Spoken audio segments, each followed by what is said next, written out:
You're listening to Simple Roots Radio, episode number 112. And today, we're diving into seasonality and how changing your diet in life with the seasons could change your health, weight, and energy levels for good. Welcome to Simple Roots Radio with Alexa Sherm. Alexa believes that simplicity in life is the key to achieving true and lasting health. And now your host, Alexa Sherm. Welcome back to the show. As always, my name's Alexa, and this is the place to get healthy, live happy, and find more joy. Today, we're breaking down a subject that is just starting to make headway. Although, realistically, it's been around forever because this used to be the way that we had to live for centuries. But even more, in Ayurvedic health, they use this approach of seasonality to change the way your body functions for good. Like we're talking immune levels, circadian rhythm, information, and how these simple practices you could use to really transform your health without ever dieting again. Now, I know that sounds like woo-woo, another diet, but bear with me. This podcast is worth listening to and one that I'm really passionate about because I think this makes health easy.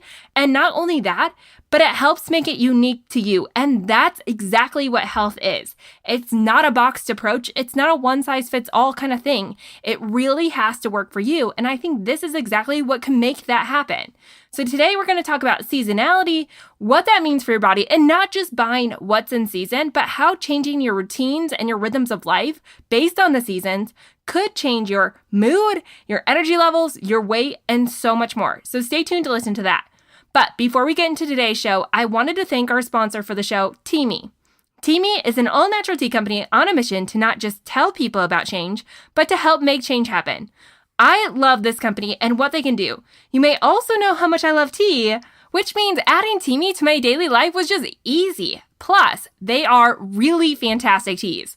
One of my favorite products is their cleanse package, which fits perfectly into what I'm doing right now, which is the simple cleanse, and so many of you. So Teami Teas, the cleanse package is so fantastic. But even if you're not cleansing, quote unquote cleansing right now, this tea can actually help you do that in your normal day-to-day life. Their cleanse package comes with 2 tea blends, Teami Skinny and Teami Colon. Teami Skinny is a tea that can replace your coffee, providing extra caffeine, providing extra energy, suppressing your craving, and getting rid of the bloat. Then, at night, you take Teami Colon to help provide necessary support to your body's detox pathways and relax. The 2 tea blends are made up of many different varieties of teas, making this complete system so easy. Again, you need to check them out. It's one of my favorite tea companies today, and they're giving you a special discount. So get this. They're giving you a discount. Yes, on your first order, you can use the discount code SIMPLEROOTS, all caps, at checkout to get 15% off your order of $49 or more. Again, that's Simple Roots at checkout to get 15% off your order. And even if cleansing's not your thing, I can assure you that have plenty of other tea blends that you're going to want to check out, including those for energy, relaxation, and even some for nursing mama. So make sure you head on over to teamiblends.com. That's TEAMI blends.com to check out those teas, grab some of your own, and don't forget to use Simple Roots at checkout to get 15% off your order. Okay, and one more announcement before we begin. The Nourish Planner is officially here. Yes, the launch date was on Monday. I love this product. In fact, I really feel like I pour my soul and my mind and my life into the Nourish Planner. To me, the Nourish Planner is a tool that you can use in your day-to-day life to really help you to put into practice what we talk about so often in here and really just help you schedule in health, to make health a priority, all while choosing to schedule your life the way that works for you. I know that we live in this world that tells us busyness is the answer and to hustle more and to pack our schedules, and we get shamed into all these extra things. At the end of the day, putting our health on the back burner. But this is what I believe, is that if you take your health seriously, if you put health and your faith really should be first, and all these things up there, right? Like if you really choose to fill your vessel, how much more of you is there to go around? So I like to believe the opposite, that if we fill ourselves up first, there is so much more to give. And the only way that we can do this is really keeping track of our time. The one commodity in all the world that we can't get more of is our time. And so well planning and time scheduling is essential. It's a vital factor of really living your best life. And that's what the Nourish Planner helps you do with weekly meal plans, exercise trackers, as well as plenty of white space, appointment schedulers, and so much more. You can really schedule your day-to-day activities right inside that. So head on over to nourishplanner.com For a very limited time, like a few days after this podcast, you could get the best deal that we'll have all year. That's 25% off plus free shipping. 25% off your full order. So make sure you order plenty. Get them for Christmas gifts, send them to your friends, whatever you want. That's 25% off plus free shipping, which is huge. So make sure you head on over to nourishplanner.com to grab yours. Okay, now let's get right to the show. I'm going to be honest, this topic is so fascinating to me. I mean, next to the mindset and the power of the mind, which I really believe this is a critical factor in that, is seasonality. And I'm not just talking about buying seasonal produce, because that really is important. And in fact, shameless plug, inside the Nourish Planner, every month we give you what's in season that month. Here's the thing about seasonality, is that if we can understand the power of this and we start to change our daily rhythms, our routines based on the seasons, we can experience such great benefit. Because each season brings with it different types of activities that our body is capable of and different hormonal flow. Now, again, I know this sounds out there and crazy, but there's a lot of research coming out about how our body changes with the seasons, and this is especially important as it relates to circadian rhythm. So I'm just going to start with circadian rhythm, and then we're going to kind of break down how our body thrives in the different seasons and what this means for our metabolism and energy and so much more. And then I'm going to give you 5 ways that you can start to incorporate seasonality into your everyday life. Because here's the thing about seasonality. It doesn't mean a complete 180 of your already established life. It just means slow changes in your rhythms. And I think once you start to understand the difference in the seasons and how powerful it is on our body, you already know those changes that can be made and you actually prefer them. These aren't going against your body. These are actually the things that your body prefers. So let's start with circadian rhythm, because what they're finding is that circadian rhythm is greatly influenced by the seasons. And what we know about circadian rhythm is it also greatly influences the bodily processes that we have going on. I mean, outside of the heart, which kind of functions independently of circadian rhythm, although some believe that it's still in the sync of that, what we know about circadian rhythm is that every single cell in our body has its own biological clock. Meaning every single cell in our body is working based on a circadian rhythm. And what that simply means is that in the 24-hour span, and based on where your cells are in that circadian rhythm, it's going to release different neurotransmitters, different hormones, different receptors, and other things. So basically, every cell is functioning a little bit different based on daytime awake time versus nighttime. And this is really a powerful thing once we establish this, because what we know is that during the day, our body is more in survival mode. It's more in that sympathetic nervous system response, which is our fight or flight, right? We're up, we're exerting energy, and our body's kind of trying to preserve itself and maintain itself and keep you alive, essentially. And then when we move into the rest and digest phase, or the nighttime hours of our circadian rhythm, what we find is that that's where so much healing and restoration and rejuvenation in our immune system kicks in to really help your body to heal from the daily activities and really become your best self. And so as you can see that in the different cycles of the day, you can start to understand that, yes, your body is going to signal different hormones based on different hours of the day. And this all relates to the circadian rhythm. Now, what's interesting as we pull the circadian rhythm into seasonality, what we know is that our circadian rhythm is first influenced by the light cycles outside, right? And that's where we see the influence of the circadian rhythm and seasonality. Now, there is some truth to the thought that circadian rhythm isn't just influenced by light alone, but by other genetic factors that are going on. But here's the thing, seasonality can also change our gene expression. So not only is seasonality and these light and dark cycles and the change in weather patterns from cold to hot, even if you don't live in places that is extreme, like the Midwest, everyone experiences some seasonality to a degree, and your body will be influenced by that. I know that was a question that I was getting, but what if I, live somewhere down south and we just don't have the change in weather patterns? You do. They're just not as drastic maybe as our 100-degree swings here in the state of Iowa, right? Where it can be 100 degrees in the summer and humid, very hot and moist, and in the winter be dry and freezing cold, right? Like -10 degrees. So other places are going to see more drastic climate changes and therefore need to go to more drastic measures to to help your body adapt to these changes, whereas down south and places where you live where the seasonality doesn't quite change as much, you can get more into a steady rhythm with just minor changes. But here's the thing, we are all impacted by the seasons, and this has been studied, that everyone in every part of the world is impacted by the seasons in some way or another. And again, partly due to the light changes, but also due to our genetic expression. So when we go back to the circadian rhythm, knowing every single cell has a circadian rhythm, and this is greatly varied by the light. So as you know, right, in the summer, light is more prevalent, right? The days are much longer than they are in the winter, which means in the summer, generally speaking, people will have a shorter sleep cycle. And this is natural, right? The light is keeping them up from releasing melatonin, which helps them to relax and settle into a deep sleep pattern.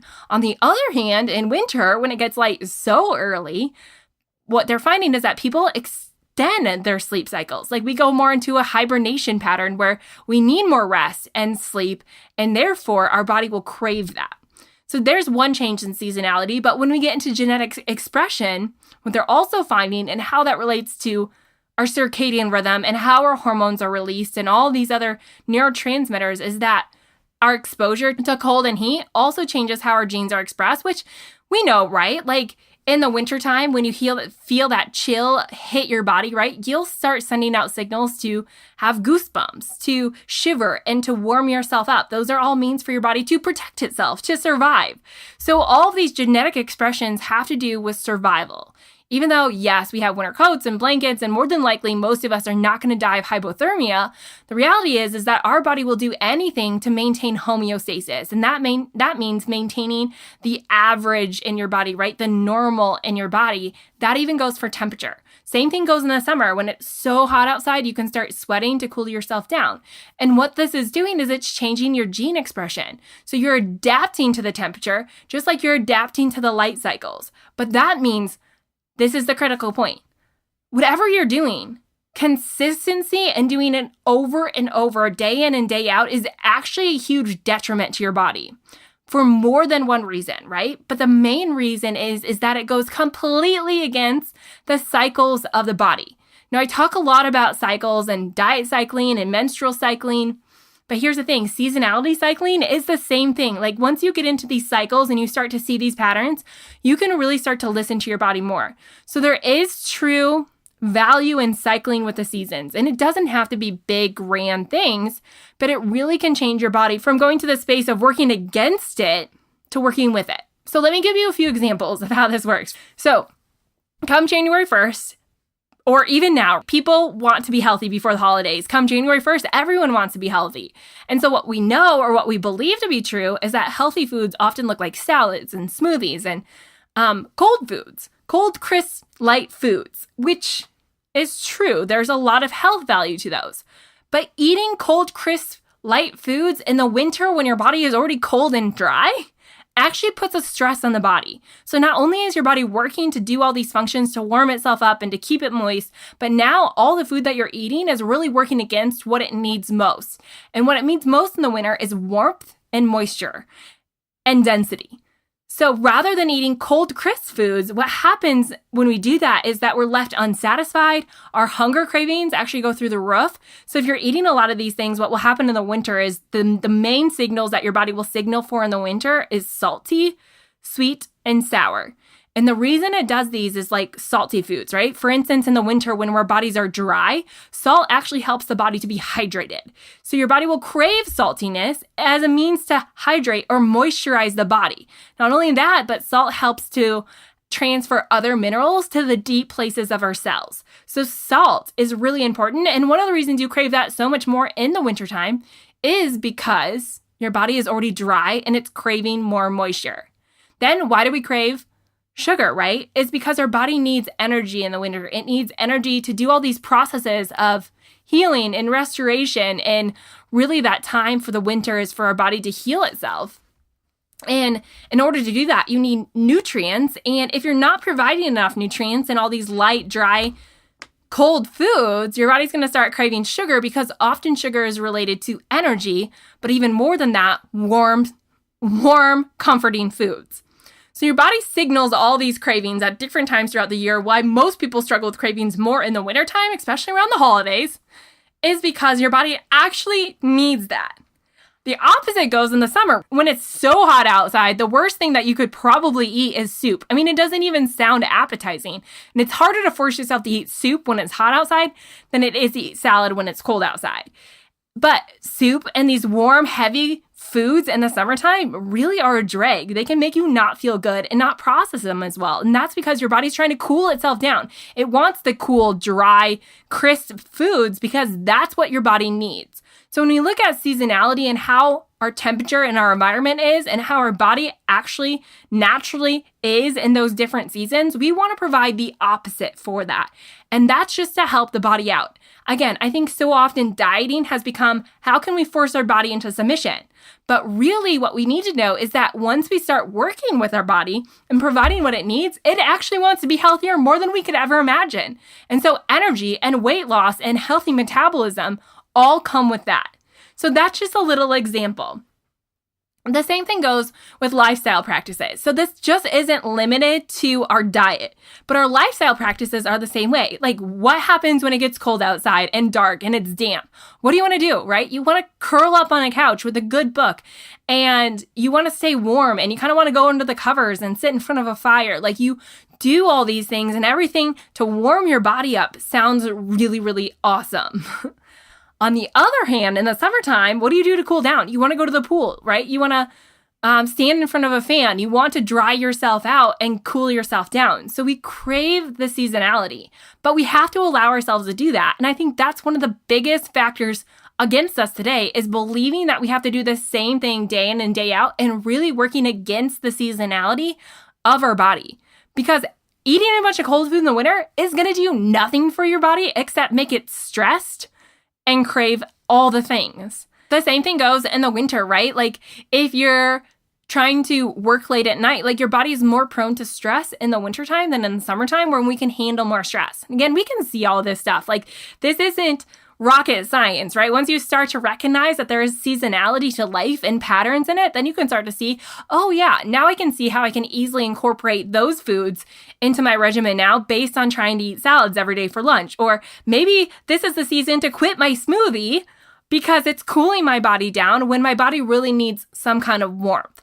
So one of the things that's really awesome about this is that in nature, we see foods in season based on what our body actually needs. So in the summertime, we see a lot of these cool, crisp fruits and vegetables like cucumbers and watermelon and tomatoes and peppers and all this stuff, right? But as we move into fall and winter, we see winter squash and apples and pears and citrus fruits, which sound cooling, but they're actually the opposite. We also tend to crave more spices in the winter, like cinnamon and nutmeg and spices that really, these dense spices that bring to life, where in the summer we crave more of the fresh herbs. Now, again, I'm not saying you can't not eat any of those foods all year long, but what I am saying is that we need to be really concerned, or maybe not concerned, really aware that what we're providing during different seasons is going to affect our energy. It's going to affect our mood, and it's going to affect our cravings, which also equates to affecting our metabolism and your weight and all that other stuff. So the big picture is this, is that eat what's in season because it's good for your circadian rhythm and your genetic makeup and how you're firing things, and it takes the stress load off your body. But even more than that is to live based on the season. Like, when it's cold, keep yourself warm, bundle up. When it's hot, cool yourself down. Dress in layers and practice cooling practices. Also know when your body can handle stress and when it can't, and it's time to slow things down. Which all of this, like, if you get into the rhythm of all this, it really fits really nicely with metabolic compensation, which is not something that I've talked a ton about on here. I've done a few classes on metabolic compensation, and I think it's a really fascinating thing. So basically what metabolic compensation means is that your body will adjust to whatever you do over time. So say you're on a diet plan and you do it repetitively for 3 months, right? Over the course of those 3 months, what your body is doing is it's compensating for whatever you're doing. So if you're doing calorie restriction, it might work right away, right? Initially, you're going to lose a lot of weight really quickly because your body hasn't compensated for that yet. It's something new. But by the time 3 months rolls around, your body's compensated for that number of calories, and it's reduced the amount of energy expenditure based on that. Therefore, your body has compensated at that, meaning it becomes impossible, or maybe impossible is not the right word. It becomes really difficult for your body to see change because it's compensated. And that's what your body does as survival. It constantly compensates for whatever you do over time. Now, I think that there's something really powerful about consistency and creating routines, but I think there's also something really powerful about transitioning or making small changes to your routines based on these different seasons to prevent metabolic compensation. Because if you want to see results, if you want to see energy loss, right? If you want to keep your metabolism running high, you don't want your body to compensate. You kind of want to push it, which sounds like the opposite of stressing it out, but this is actually good and the natural way the body was designed. So think about our ancestors, right? Back in the day before grocery stores had everything that you could imagine. I even like reading Laura Ingalls to my kids, and it's so fascinating to see even how they ate. And there's one of her books in the series called The Long Winter. It's kind of a side note, but in The Long Winter, they almost starved to death because they ran out of food. There was too much snow. They weren't able to hunt, right? So they really didn't have a lot. But here's the thing is that their body compensated for that, which was good. But as soon as spring and summer hit, right, they overfed themselves. Like they changed it and they didn't gain weight and they didn't get disease, right? Their body actually thrived based on that. So I know that metabolic compensation sounds like something we want to avoid because we want to get into a really efficient body, but we don't want it to be too efficient that it slows things down. So changing with the changing of seasons is a good way to cycle your diet and your life to prevent metabolic compensation. But doing the same thing too long and too often really will make it extremely hard for your body to lose weight and even push it more into survival mode. So you might find that you actually start to gain weight.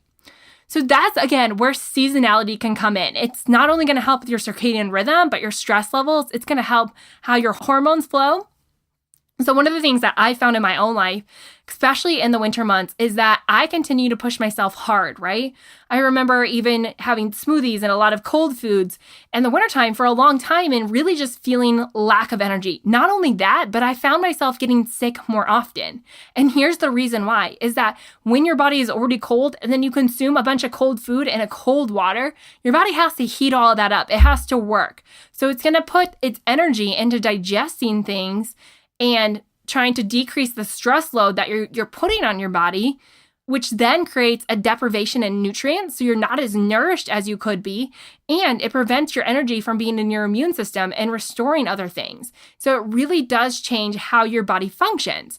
Now, on the other hand, when you eat comfort foods in the winter, because that's what you're craving, your body, that becomes something that helps your body out. That's a way to nourish your body. Even in the winter, people tend to crave more food. Providing that food is a great way to nourish your body. Of course, you don't want to overfeed too much and you do want to stay active, but doing it in the right way that works for your body. So in a podcast on Friday, I'm going to explain exactly how you can do this for the fall and winter months. And I think that will lay it out more clearly. But in this podcast, I really just want you to get on board with the fact that our body should change seasonally. And that is just so awesome because you will notice that instead of fighting your body, it'll actually start to do things that you've wanted it to do all along without all the added work. So that's what we're going for. And I believe that you can see great change based on this. So again, preventing metabolic compensation, eating seasonally, and changing your life based on the seasons is one great way to do that. Not only that, like I mentioned, but this is going to help boost metabolism. It's going to boost your mood, and it's going to change how you function and view the world and your life. And the reason I say this is because once we start fighting with our body, it becomes a really devastating place to live, right? It becomes where we put and invest all of our life into this health program and it doesn't work. There's nothing more frustrating. But when we start getting into these seasonal and cyclical patterns of eating and living, what we're finding is that it becomes easy. Like it's just the easy way to live because that's what your body needs. And it's always better to work with your body than against your body. See, the whole thing about health that I hope that you can get is to stop living for your body and start working for it. Like health was never meant to be something we were designed to live for. It was to be used as a means for living for something more. So we have to use our health to live, not to live for health. And I think that this helps you get into that place of not fighting it, right? Like in the winter months, stop worrying so much about calories and carbohydrate grams and really to worry about the temperature of your food and what kinds of foods you're eating and what types of exercise you're doing and when you're doing them and how much rest you're getting your body. Because in the winter, when the light goes down earlier, your body does need more rest. So are you resting more? Are you waking up to eat, work out? Are you getting yourself into a routine and rhythm? So all that can help. And like I said, it can change your mood and your hormones because those things are released based on your circadian rhythm. And anytime we fight our circadian rhythm, but by not providing what it needs seasonally, we aren't going to release the same amount of neurotransmitters and hormones that we call it. That's why those things like SAD, seasonal affective disorder, is that maybe we're pushing our body too far in the direction that it doesn't want. So what some of the research is indicating that living more seasonally in the wintertime, that means eating more comfort foods, more root vegetables, more spices and herbs, having a better routine, having more rest and relaxation put into your life can help change seasonal affective disorder, preventing it simply because you're nourishing your body, but you're also not pushing it to extremes and working outside your circadian clock. So that's one reason. The other thing that's interesting about doing this is that your immune system is going to change based on the seasons. In the summer, our immune system isn't quite as high. It's not firing as much. There's not as many viruses and bacteria. And we see that, right? Like people aren't generally as sick. But in the winter months, we see our immune system go up. As it gets colder, our immune system increases and the activity inside our body increases. Now, what we know too is that our immune system is also going to increase at night. So during our sleep cycles, that's when our immune system is running at the highest. That's also why kids tend to spike fevers or get sick at night, is simply because that's when your activation of the immune system is running at its peak. Now, during the day, it drops off a little bit because it doesn't want to put its energy there. Of course, it needs to be put into other things. But at night, during that rest rejuvenation period, we'll see our immune system take off. But again, seasonality is if we go against that, what they're finding is people get more phlegmy, their body's more cold, which lowers their activation of their immune system, and their body's really working to try and survive, not thrive. And when we see a thriving body, we see a healthy immune system, which can help beat down viruses and bacteria and other colds and illnesses that we might get. So there is a lot of value to living seasonally, and not to mention, it makes you feel so good, and it's not that difficult. So I hope you've convinced you to eat seasonally, to live seasonally. And I'm going to give you 5 ways to get started on this today, to get started thinking about it. And like I said, in episode 113, which will release on Friday, I'm going to show you exactly how to do this for the fall and winter months, a whole download on what foods you should focus on and what lifestyle practices that your body is going to crave during that time. But before we get there, here's 5 practices in order to help you get started. So whatever season you're in, eat the opposite, live the opposite, right? So in the fall and winter months when it's cold and it's dry and it gets dark earlier, what you need to focus on is moist, oily, warm foods and drinks. So rather than having the salads and the smoothies, maybe you switch over to having a hash for breakfast, and you switch over to warm like golden milk lattes, and you eat soups for lunch, like heartier root vegetables, warming, grounding things. The same goes for lifestyle practices. You want to have a lot of grounding happening. So what that means is a time to work out. Yes, movement is extremely important, but more rhythmatically. So in the fall and winter months, it's better to go to bed earlier and wake up earlier and maybe sneak your workout in first thing in the morning than it is to stay up later and work out later. Again, that's just based on the flow. Technically, 10 o'clock p.m. for nearly everyone is the best time in the fall and winter months for you to go to sleep or to start resting, which seems really early to some people. This seems normal to me, especially when it's dark at like 5, sometimes 4, right? In those deep winter months. But resting, and then when you're active and you're working all day and providing the right energy, you also want to make sure in the winter months when your body is trying to stay warm is that you keep yourself warm. You bundle yourself up. You wear layers. You take hot baths at night. Maybe you sit in sauna sessions and you do warming practices. The same thing goes for exercise. It's not overexerting yourself, because in the winter, we often think of rejuvenation, of resting, of hibernation. So not going all out, but using this time as a time of slow, steady movement. So focusing on strength and doing the motion slowly, and doing that, we often see that people see greater results. The same thing goes if you're running. Maybe instead of going at 90%, you just bring it down to 50%, right? Like you just slow it down a little bit, but it doesn't mean not do it. And again, that's going to go with your flow.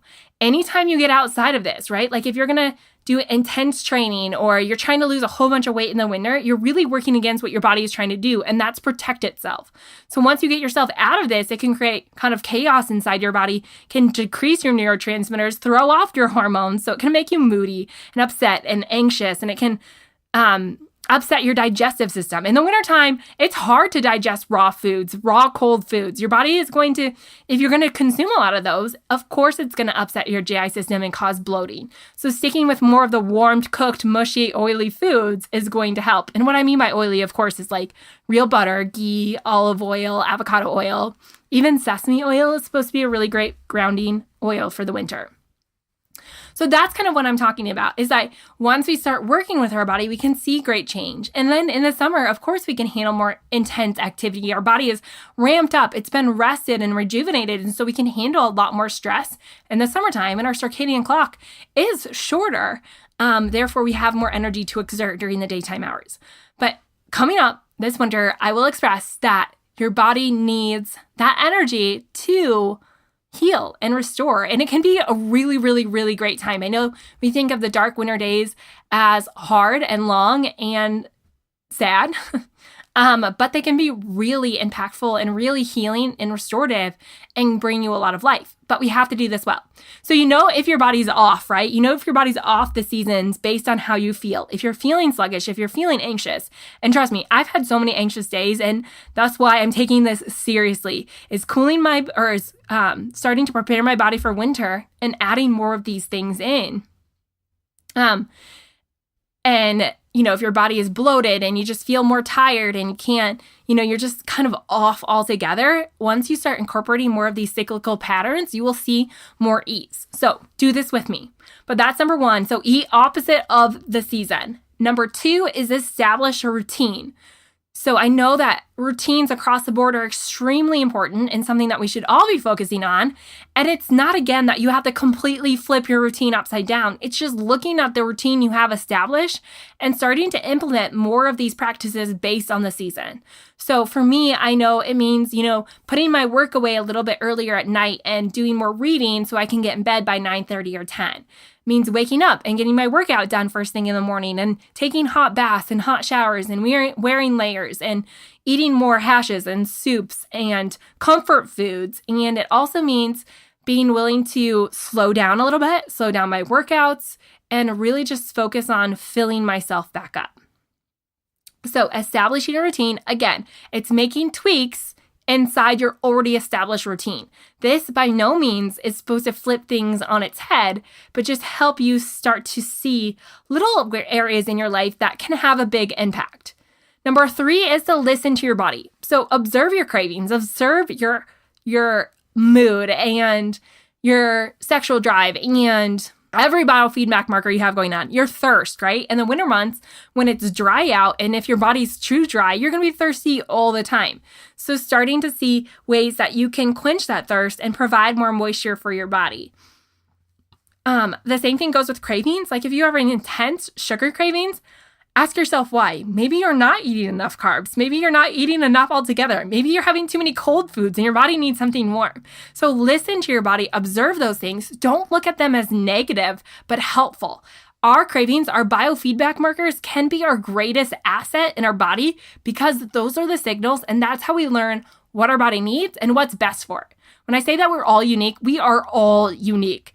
And there's not any two bodies that are exactly alike. And that's what makes health so difficult, but so awesome at the same time. Because it's not a boxed approach. It's not a system. It's really you listening to those biofeedback markers and living based on them. Number 4 is to be flexible.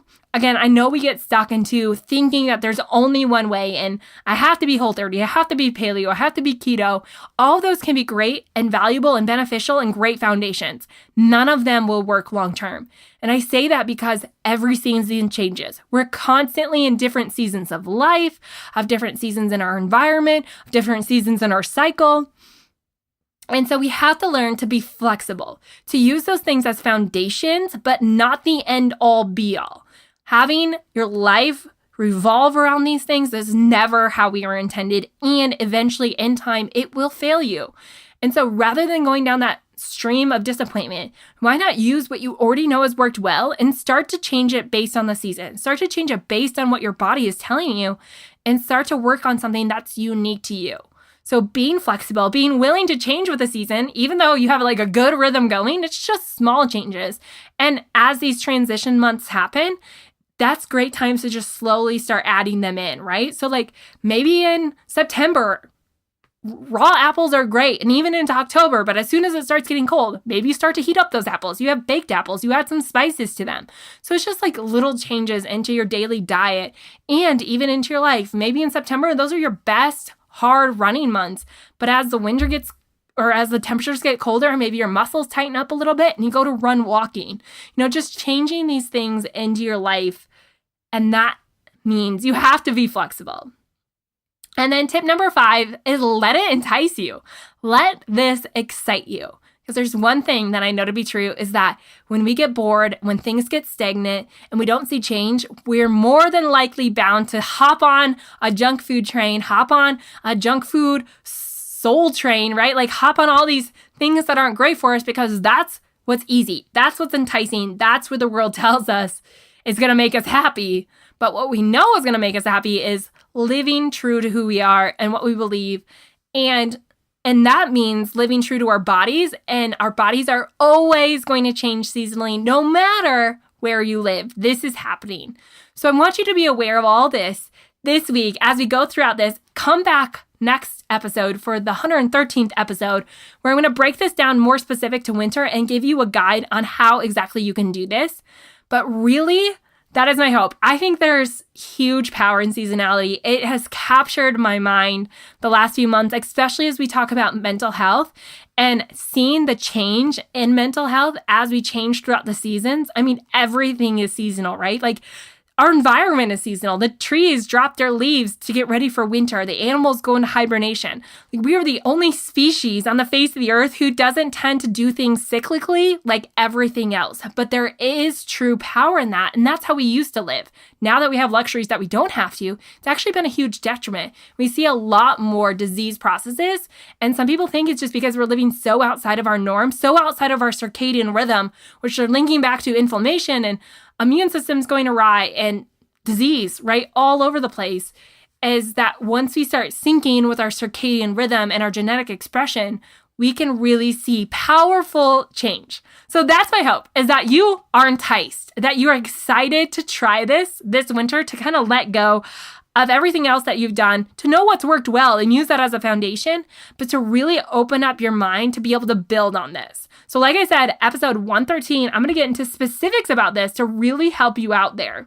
But outside of that, I hope you enjoyed this podcast as much as I did. This is surely not the last time that I'm going to talk about this. I know I'm going to talk more about metabolic compensation in an upcoming show because I think that relates so well to this. And once we can start to get our mind around how our body craves change and how it can actually help our body, you can see this more clearly.